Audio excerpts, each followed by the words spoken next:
Okay everyone, here's a quick recap lesson. You've got a test coming up soon. As soon as we get back into school, you're going to have your first S3 test, which is going to be on interstellar and climate action. So I'm just going to quickly go through the first lesson of Interstellar with you again. Okay. So yes, it is a movie, Interstellar. For those of you who have seen it, the word interstellar means between stars. So learning intention, we're going to recap our previous knowledge on what exists beyond our planet, and by the end of this lesson you should be able to define such terms as universe, galaxy, nebula, planet and a moon. So the universe is everything, absolutely everything, all of existence. 500 billion galaxies are in there. Each of those galaxies are filled with billions of stars. And our universe is around 46 billion light years in radius. From the middle to the end, 46 billion light years. So light years is the amount of distance travelled by light in a whole year. So 46 billion times that number. So it's absolutely huge and it is constantly expanding. And the universe is around 13.7 billion years old, so very, very old. Right, a galaxy. What is the definition of a galaxy? Well, a galaxy are large systems of stars, dust, and gas, all bound by gravity. Gravity is the thing that keeps us on the ground. So in terms of how many galaxies there are around 170 billion of these galaxies. 170 billion of stars, dust and gas bound by gravity. 170 billion in the observable universe. Now our galaxy is called the Milky Way, and it contains our solar system and our 8 main planets. So we live 25,000 light years from the centre of our galaxy. 25,000 times how much light travels in a whole year. In and amongst 400 billion stars. Huge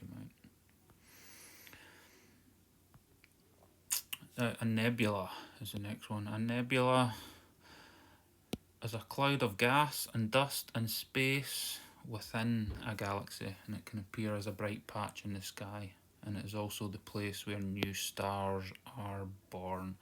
There's a few examples there. The Horsehead Nebula, that's the one here.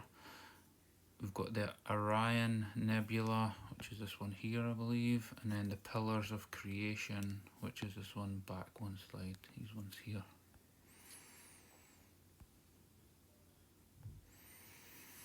Well, a star next. A star is a large ball of matter, and it's constantly got nuclear reactions going on, and these nuclear reactions give off heat and light. So our star is our sun. That's where we get heat and light from, and without it, life on Earth would not exist. We would not be here if it wasn't for that star, our sun. And you can see up here, depending on the temperature, they are all a different colour, and our one is right in the middle there, yellow one. It's around 6,000 degrees, the surface temperature. The next nearest star after that is called Proxima Centauri, and that's around 4 light years away.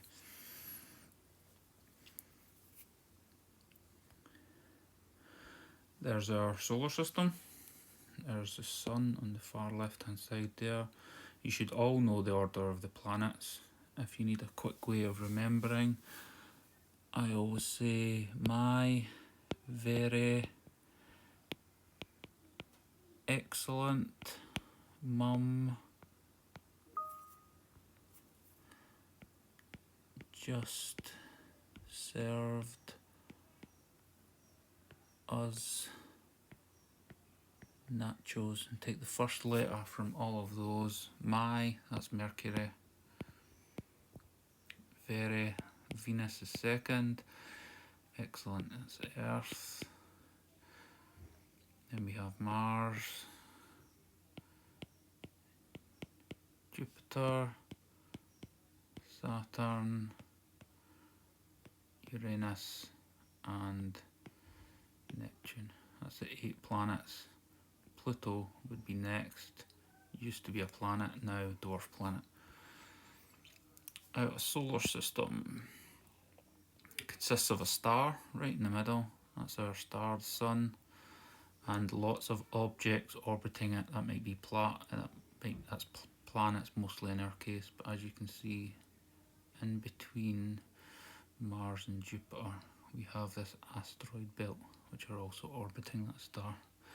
Our star, the Sun, is called Sol. And we have the 8 planets like we discussed before. So just to get onto planet then, a spherical object which orbits a star. We orbit the Sun. And in our solar system there's 2 types of planet. Small rocky planets, which is the first 4 here. Then we have our gas giants, the next 4. And then we have a little bit here about dwarf planets. Dwarf planets are obviously smaller, like Pluto used to be a planet, now a dwarf planet.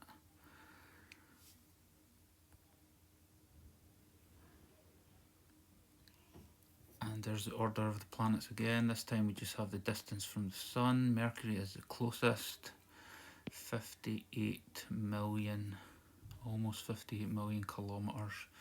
We are around 150 million kilometres from the Sun. And obviously as you get further away, you get colder. So that recaps our knowledge on life beyond our planet. As I went through the slides there, you should have picked up on terms universe, galaxy, nebula, planet and moon. So what I'd like you to do now is go to your OneNote and answer the questions.